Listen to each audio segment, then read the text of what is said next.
never understood as a kid why the words in the book kept flipping and jumbling. While every other kid was in class just running through pages, I'm tripping and stumbling.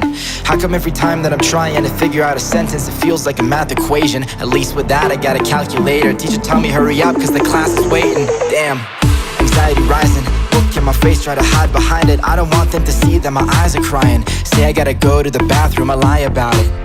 Either that or I pretend to read. Went home that night, couldn't get to sleep.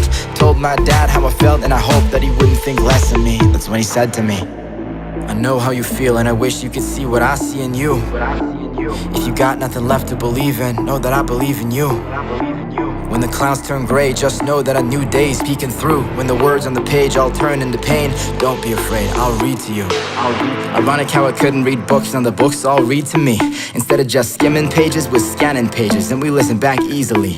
So if you get bored and resort to procrastination, no retention when you read the lines. Chrome extension for the peace of mind, cause anything you wanna read, you can speechify it. Knew I could never let it get to me. Gotta find another way to turn text to speech. So I learned how to code, how to debug JavaScript. Highlighting the words, they stop to flip. I'm listening fast, it's talking it. No limit on me, all confidence. But on days when it hurts and I'm insecure, I sit with myself and I write these words. I know how you feel and I wish you could see what I see in you.